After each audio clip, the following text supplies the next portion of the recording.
Hello guys, आज के इस वीडियो लेक्चर में हम लोग सीखेंगे roles mean value theorem.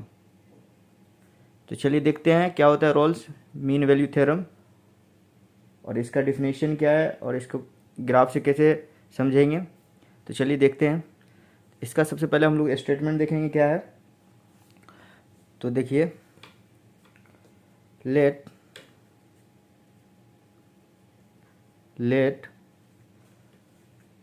f of x is a function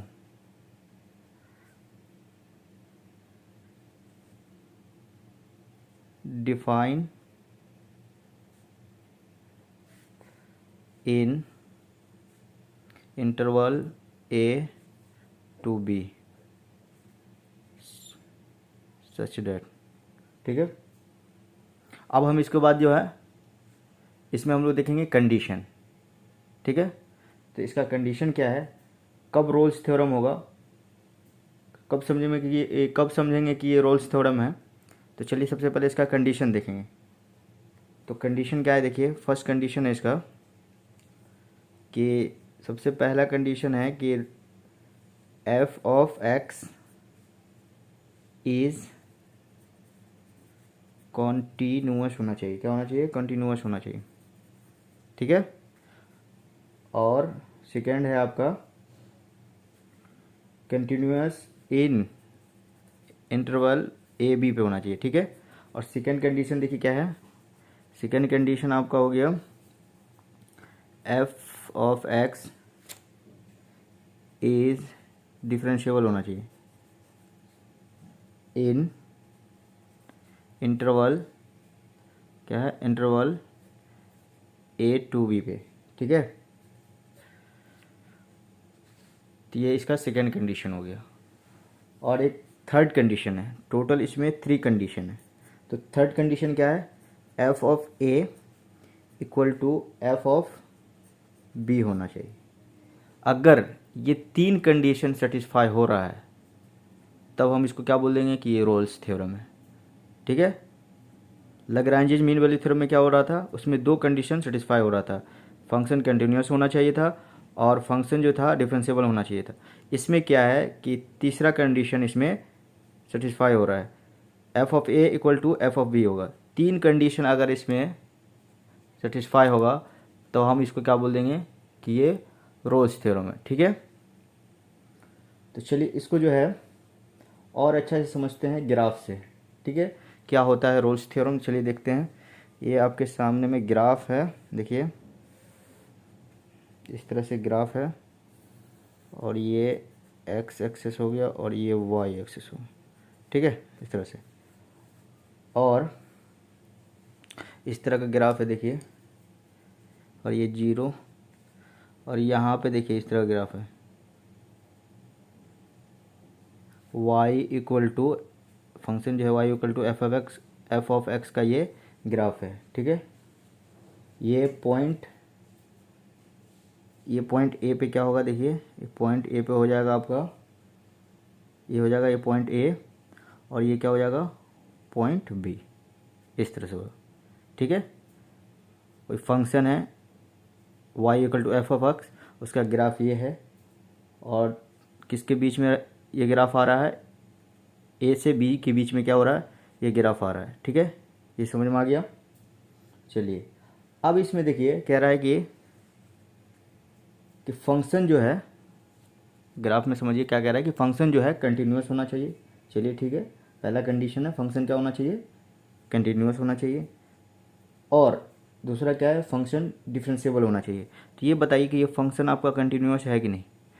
तो गाइस ये फंक्शन जो है आपका कंटिन्यूअस है। ठीक है, और ये बताइए कि फंक्शन जो है आपका डिफरेंशिएबल है कि नहीं। तो गाइस बता दें कि ये फंक्शन भी आपका क्या है, डिफरेंशिएबल है। तो कोई यहाँ पे जो है शार्प पॉइंट नहीं है, तो इसलिए क्या है, यहाँ पे फंक्शन आपका क्या है, डिफरेंशिएबल भी है। और तीसरा कंडीशन सेटिस्फाई हो रहा है, देखिए तो f of a equal to f of b है कि नहीं। तीसरा कंडीशन क्या है, f of a equal to f of b भी होना चाहिए। तो गाइज इस पॉइंट को आप ए मान लिए और इसको जो है बी है, और इससे इसको मिला दिए, तो इस लाइन को हम लोग कहते हैं कॉर्ड लाइन। क्या बोलते हैं इसको, कॉर्ड लाइन। ठीक है, तो देखिए ये भी सेटिस्फाई होगा। अब तो देखिए इसका कोऑर्डिनेट क्या हो जाएगा यहाँ पे, तो ए पे जो है कोऑर्डिनेट होगा ये एक्स एक्सिस, तो यहाँ पे ए हो जाएगा।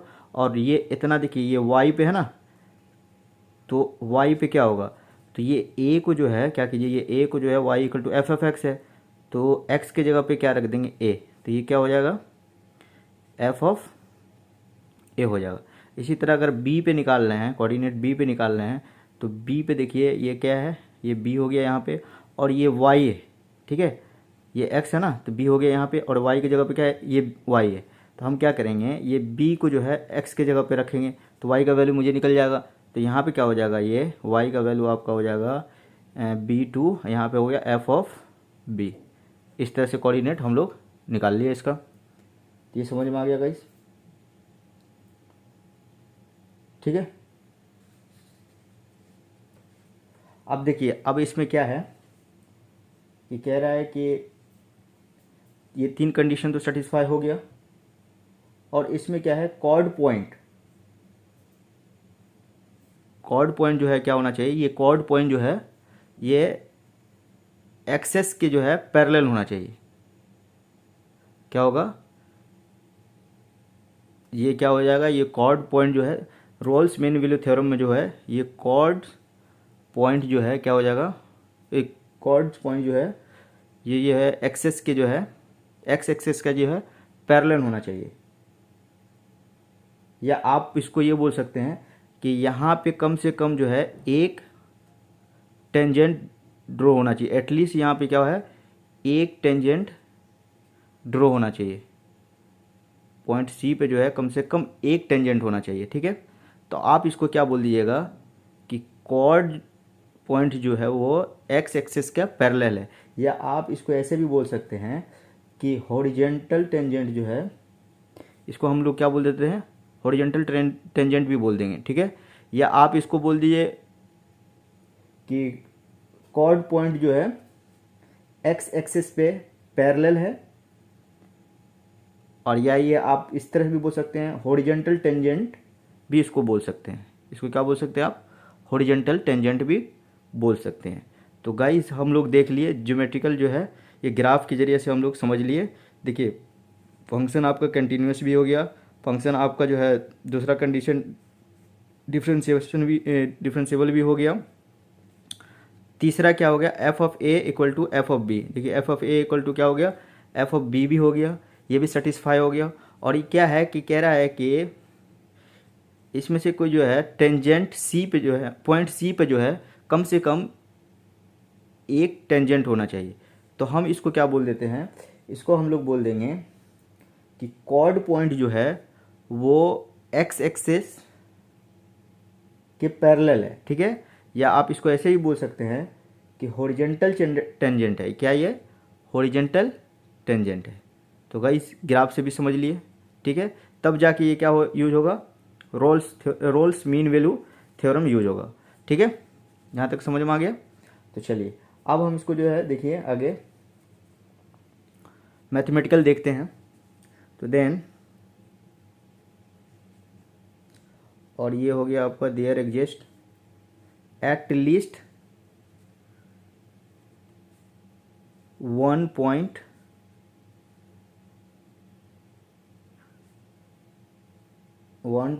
C in between A and B, ठीक है। A एंड B के बीच जो है कोई एक पॉइंट ऐसा होना चाहिए, कम से कम एक पॉइंट ऐसा होना चाहिए, कम से कम एक टेंजेंट होना चाहिए, एक पॉइंट जो है सी पे एक टेंजेंट होना चाहिए, ठीक है। समझ में आ गया। अब देखिए अब इसका जो है फॉर्मूला देखेंगे, मैथमेटिकल फॉर्मूला क्या है, फॉर विच क्या हो जाएगा, ये लैग्रांज जो है मीन वैल्यू थ्योरम का जो है हम लोग पहले फॉर्मूला देख लेते हैं, उस पर इसको सॉल्व करेंगे। तो उसमें क्या पढ़े थे हम लैग्रांज में, ये पढ़े थे formula, mathematical formula f of b minus f of a पढ़े थे इस तरह से, और बी माइनस ए। अब इसमें क्या है देखिए, अब हम यहाँ पे क्या करें, एफ ऑफ बी और F minus f of a. तो यहाँ पे तो रोल्स मीन वैल्यू थ्योरम में जो है f of a equal to f of b है, तो हम क्या करेंगे, एफ ऑफ बी की जगह एफ ऑफ ए रख देंगे तो ये क्या हो जाएगा, जीरो हो जाएगा, और बी की जगह ए रख देंगे तो ये भी क्या हो जाएगा, दोनों जीरो बना देगा। तो ये हो जाएगा, ये एफ डैश सी होता है ना, एफ डैश सी इस तरह से होता है। अब देखिए इसमें क्या रखिएगा, f of a equal to f of b, तो बी की जगह जो है हम लोग ए रख देंगे, तो ये f of a minus f of a, तो ये जीरो हो जाएगा, तो यहाँ पे जीरो, और ये बी की जगह ए रख देंगे तो ये क्या हो जाएगा, ए माइनस ए, ये भी जीरो हो जाएगा, तो ये क्या हो जाएगा, एफ डैश सी हो जाएगा, इक्वल टू है ना यहाँ पे, तो ये क्या हो जाएगा, f dash c equal to zero, इस तरह से आ जाएगा। ये समझ में आ गया, ठीक है, ये मैथमेटिकल रिप्रेजेंटेशन था, ठीक है। अब इसमें देखिए एफ डैश सी जो है इसको हम लोग क्या बोल देते हैं, इसको हम लोग बोल देते हैं slope, slope of tangent at c point पे, ठीक है, at c equal to zero, ठीक है। इस तरह से इसको हम लोग क्या बोल देंगे, slope of tangent at c equal to zero. अगर स्लोप का टेंजेंट जीरो हो जाएगा तो क्या होगा, देखो अगर स्लोप का जो है टेंजेंट जीरो हो जाएगा तो क्या होगा, तो देखिए दैट इज ये हो जाएगा आपका हॉरिजॉन्टल टेंजेंट, क्या हो जाएगा, अगर स्लोप का टेंजेंट अगर जीरो हो जाए तो ये क्या हो जाएगा, ये हो जाएगा आपका हॉरिजॉन्टल टेंजेंट, क्या हो जाएगा, हॉरिजॉन्टल टेंजेंट, ठीक है। यहाँ पे क्या कर जाएगा, हॉरिजॉन्टल टेंजेंट एग्जिस्ट कर जाएगा, इस तरह से समझ में आ गया। चलिए, तो ये हुआ रोल्स मीन वैल्यू थ्योरम का फॉर्मूला, ग्राफ से भी समझ लिए हम लोग, ऐसे भी समझ लिए, इसका कंडीशन ये हो गया। आप इसको पॉज करके लिख लीजिए अच्छा से। अब इसके बाद हम लोग इस पर एक क्वेश्चन करेंगे, जब क्वेश्चन करेंगे तो और अच्छा से ये क्लियर हो जाएगा, ठीक है। देखिए, तो आपके सामने में जो है क्या है, ये क्वेश्चन है, देखिए ये आपके सामने में क्वेश्चन है, रोल्स मीन वैल्यू थ्योरम का ये क्वेश्चन है। तो गाइस ये जो है CS गेट 2014 में 1 मार्क्स का ये पूछा है, ठीक है। तो क्वेश्चन क्या है, देखिए कह रहा है let the function f theta equal to होता है साइन थीटा, ये डिटरमिनेंट दे दिया है, और उसके बाद कह रहा है वेयर थीटा बिलोंग्स टू ये interval π/6 to π/3 and f dash theta denote the derivative of f with respect to theta, which of the following statement are true. इसमें कह रहा है कि आप कौन सा थीटा होगा जो इसमें से ट्रू होगा, ठीक है। थीटा के रिस्पेक्ट में आपको क्या करना है, इसमें से बताना है कि कौन सा ट्रू है, सॉल्व करके बताना है। तो ये आपका क्या है, ऑप्शन है, there exist theta belongs to interval π/6 to π/3 such that f dash theta equal to zero, और दूसरा है there exist theta belongs to, क्या है, theta belongs to π/6 to π/3 such that f dash theta equal not equal to zero. यहाँ पर देखिए इस तरह से समझ में आ गया। अब हम इसको क्या करेंगे, सॉल्व करेंगे। चलिए सॉल्व करते हैं। तो सबसे पहले हम देखेंगे इसको, देखिए सॉल्यूशन। तो एफ थीटा क्या दिया हुआ है, f theta equal to determinant sine theta, ये क्या हो गया, कॉस थीटा, और ये आपका टेन थीटा है, और ये साइन π/6 दिया हुआ है, और ये कॉस π/6 दे दिया है, और ये क्या है, टेन π/6, और थर्ड रो में देखिए क्या दिया हुआ है, साइन π/3 ये कॉस पाई बाई 3 और ये है टेन पाई बाई 3, इस तरह से। ठीक है, डिटर्मिनेंट हो गया। अब बताइए and theta belongs to interval क्या है, pi by 6 to pi by 3 में। ठीक है, अब इसमें देखिए हम क्या करेंगे,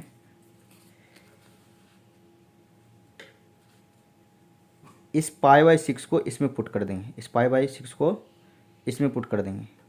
तो देखिए क्या आ रहा है, ये पाई बाई 6 को अगर इसमें पुट कर रहे हैं तो अगर पुट कीजिए तो ये यहाँ पर हो जाएगा पाई बाई 6 हो जाएगा, यहाँ पर भी क्या हो जाएगा पाई बाई 6 हो जाएगा, और यहाँ पर भी पाई बाई 6 हो जाएगा।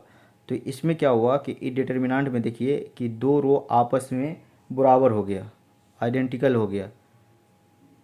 क्या हो गया, आपस में दोनों बराबर हो गया। अगर डिटर्मिनेंट में दो रो आपस में बराबर हो जाता है तो डिटर्मिनेंट की वैल्यू क्या होता है, 0 आ जाता है। तो एफ ऑफ पाई बाई 6 आपका क्या हो गया, 0 हो जाएगा। ठीक है, अब हम क्या करेंगे, ये पाई बाई 3 को इसमें पुट करेंगे। पाई बाई 3 को इसको अगर इसमें पुट किए तो ये हो जाएगा pi by 3 cos pi by 3 tan pi by 3, और यहाँ पर देखिए sine pi by 3 cos pi by 3 tan pi. तो ये भी आपस में क्या हो गया, बराबर हो गया। दो रो आपस में बराबर हो गया तो इसका भी डिटर्मिनेंट का वैल्यू क्या हो जाएगा, 0 हो जाएगा। तो एफ ऑफ पाई बाई 3 पे वैल्यू क्या हो गया, 0। तो रोल्स थ्योरम का जो है थर्ड कंडीशन क्या था कि f of a equal to f of b आना चाहिए। तो यहाँ पे देखिए f of a equal to f of b है। देखिए एफ ऑफ पाई बाई 6 भी 0 आ गया और एफ ऑफ पाई बाई 3 भी क्या हुआ, 0 हो गया। तो ये कंडीशन आपका सेटिस्फाई हो गया। अब और इसमें देखेंगे। ठीक है, अब देखिए इसमें अब बोलेंगे हम लोग क्या, अब इसमें बताइए कि क्या ये कंटिन्यूअस है, ये डिफरेंशिएबल है। तो गाइस ये आपका क्या है, कंटिन्यूअस भी है और डिफरेंशिएबल भी है। ठीक है, ये क्या है, कंटिन्यूअस भी है और डिफरेंशिएबल भी है। ये आपका कॉन्टिन्यूअस भी है एंड डिफरेंशिएबल भी है। ठीक है, and f of pi by 6 equal to हो जाएगा एफ ऑफ पाई बाई 3। ठीक है, तो ये तीनों कंडीशन क्या हो गया, सेटिस्फाई कर गया। ये फंक्शन आपका क्या हो गया, कंटिन्यूअस भी हो गया और डिफरेंशिएबल भी हो गया और f of a equal to f of b भी आ गया। ठीक है, तो ये तीनों इसमें सेटिस्फाई कर रहा है। तो हम इसमें जो है अब रोल्स थ्योरम लगा सकते हैं। अब देखिए यहाँ पे कंटिन्यूअस क्यों हुआ, क्योंकि ट्रिगोनोमेट्री का जो है फंक्शन है तो इसलिए वो कंटिन्यूअस भी होता है और डिफरेंशिएबल भी होता है। तो समझ में आ गया। तो चलिए अब हम इसमें क्या करेंगे, रोल्स थ्योरम लगाएंगे। तो इसमें देखिए क्या होगा, ऑप्शन में देखिए यहाँ पर ऑप्शन क्या कह रहा है, there exist theta belongs to pi by 6 to pi by 3 such that.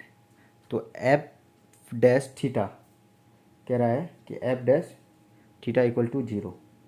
तो इसका क्या मतलब है कि इन दोनों के बीच में क्या कह रहा है,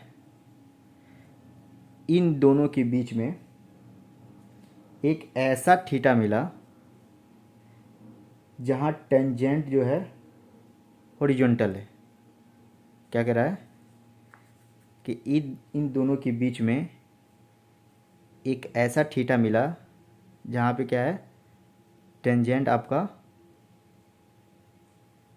हॉरिजॉन्टल है। अब देखिए हॉरिजॉन्टल कैसे हुआ, क्योंकि f dash theta equal to 0 है। जहाँ पे अगर स्लोप आपका अगर 0 हो गया तो अभी तो बताए थे ना कि अगर स्लोप 0 हो जाएगा तो वो क्या होएगा, हॉरिजॉन्टल टेंजेंट हो जाएगा। तो ये क्या हो जाएगा, हॉरिजॉन्टल टेंजेंट हो जाएगा। ठीक है, क्यों हुआ हॉरिजॉन्टल टेंजेंट, क्योंकि स्लोप यहाँ पे क्या है, 0 है, इसलिए क्या हो गया, हॉरिजॉन्टल टेंजेंट हो गया। तो यहाँ पे पढ़िए, देखिए ये ट्रू है statement, there exist theta belongs to interval pi by 6 to pi by 3 such that f dash theta equal to 0। तो ये क्या कह रहा है कि इन दोनों के बीच में एक ऐसा थीटा मिला जहाँ टेंजेंट हॉरिजॉन्टल मिला। तो गाइस ये तो सही है, स्टेटमेंट आपका क्या है, सही है। तो रोल्स थ्योरम में ये भी है ना कि भाई इसको हम लोग क्या बोलते थे कि हॉरिजॉन्टल टेंजेंट बोलते थे हम लोग। क्या है कि कोई एक ऐसा पॉइंट हो जहाँ पे क्या हो, हॉरिजॉन्टल, एक हॉरिजॉन्टल टेंजेंट हो। यहाँ पे देखिए थे ये पॉइंट सी पे क्या है, ये हॉरिजॉन्टल टेंजेंट है। तो ये क्या है, इसको सेटिस्फाई किया कि नहीं, तो ये स्टेटमेंट आपका क्या है, ये ट्रू है। ये आपका क्या हो जाएगा, ट्रू, ये सही हो जाएगा। ठीक है, अब दूसरा देखते हैं इसी में। There exist theta belongs to π/6 से π/3 such that f dash theta not equal to zero. इसका मतलब ये है कि स्लोप अगर नॉट इक्वल टू जीरो होगा तो ये हॉरिजॉन्टल टेंजेंट नहीं होगा, ये हॉरिजॉन्टल टेंजेंट नहीं है, ये आपका हॉरिजॉन्टल टेंजेंट नहीं है। ठीक है, क्यों नहीं है, क्योंकि स्लोप यहाँ पे नॉट इक्वल टू जीरो है, इसलिए क्या ये हॉरिजॉन्टल टेंजेंट नहीं है। ये समझ में आ गया। तो अब इसका मीनिंग समझते हैं, क्या कह रहा है कि there exist theta belongs to interval π/6 to π/3 such that f dash not equal to zero. तो ये कह रहा है कि इन दोनों के बीच में एक ऐसा थीटा मिला जहाँ पे क्या है, इन दोनों के बीच में एक ऐसा पॉइंट है जहाँ पे क्या है, हॉरिजॉन्टल टेंजेंट नहीं है। इन दोनों के बीच में एक ऐसा पॉइंट बताइए कि जहाँ पे जो है हॉरिजॉन्टल टेंजेंट नहीं है। तो चलिए देखते हैं, इसको सॉल्व करेंगे हम लोग। तो देखिए, तो इस चीज़ को हम लोग ग्राफ से समझेंगे तो और अच्छा से क्लियर हो जाएगा। तो देखिए यहाँ पे इस तरह का ग्राफ है आपके सामने में, ये एफ ऑफ थीटा का ग्राफ है, और ये आपका यहाँ पे हो गया, ये एक्स एक्सिस पर ये थीटा हो गया, y axis f of theta हो गया, ये कोई जीरो है। और देखिए यहाँ पे है इस तरह के y equal to f of x function है। ठीक है, और ये आपका क्या है, ये π/6 है ए पे, और बी पे क्या है π/3, और पॉइंट सी पे जो क्या है एक टेंजेंट है, इस तरह से हॉरिजॉन्टल टेंजेंट है। ठीक है, अब ये बताइए कि कह रहा है कि इसमें से कुछ एक ऐसा पॉइंट बताइए जहाँ पे, एक पॉइंट ऐसा बताइए कि जहाँ पे ये हॉरिजॉन्टल टेंजेंट ना हो। टेंजेंट क्या हो, हॉरिजॉन्टल ना हो। तो बताइए कि यहाँ पे क्या होगा, यहाँ पे टेंजेंट क्या होगा, यहाँ पे बताइए, यहाँ पे होगा, यहाँ पर भी टेंजेंट क्या होगा, हॉरिजॉन्टल नहीं होगा, यहाँ पर भी टेंजेंट हॉरिजॉन्टल होगा। ऐसा इनफाइनाइट पॉइंट होगा जहाँ पे आपका टेंजेंट नहीं मिलेगा, हॉरिजॉन्टल नहीं मिलेगा। टेंजेंट आपका क्या मिलेगा, हॉरिजॉन्टल नहीं मिलेगा। ठीक है, तो हम इसको क्या बोल देंगे, इसको हम लोग बोल देते हैं एक्यूट एंगल, और इसको बोलते हैं ऑब्ट्यूज एंगल। ठीक है, इसको हम लोग क्या बोलेंगे, एक्यूट एंगल टेंजेंट, और इसको हम लोग बोल देंगे ऑब्ट्यूज एंगल टेंजेंट। ठीक है, क्योंकि इस पॉइंट पे क्या है, टेंजेंट आपका हॉरिजॉन्टल नहीं हो रहा है। तो सेकेंड स्टेटमेंट क्या कर रहा है, देखिए कह रहा है there exist theta not equal to zero, sorry, there exist theta belongs to interval π/6 से π/3 such that f dash theta not equal to zero. कोई एक ऐसा पॉइंट बताइए जहाँ पे जो है टेंजेंट ना मिले। तो यहाँ पे बतेरे पॉइंट है जहाँ पे टेंजेंट आपको नहीं मिल रहा है। ठीक है, तो ये भी बात आपका क्या हो गया, ट्रू हो गया। तो सेकेंड नंबर भी स्टेटमेंट में आपका क्या है, ये ट्रू हो गया। ठीक है, तो ऑप्शन में जो है क्या हो गया, ए और बी क्या आपका क्या है, दोनों स्टेटमेंट आपका सही है, ट्रू है। तो ऑप्शन आपका ए और बी दोनों सही हो जाएगा। आप इसको क्या कीजिएगा, टिक कर दीजिएगा। ठीक है, तो इस तरह से हम लोग रोल्स थ्योरम का क्वेश्चन को सॉल्व कर लिए। ठीक है, चलिए इसके बाद हम लोग जो है कौची मीन वैल्यू थ्योरम देखेंगे। ठीक है, आप इसको नोट करके पॉज करके नोट कर लिए। ठीक है,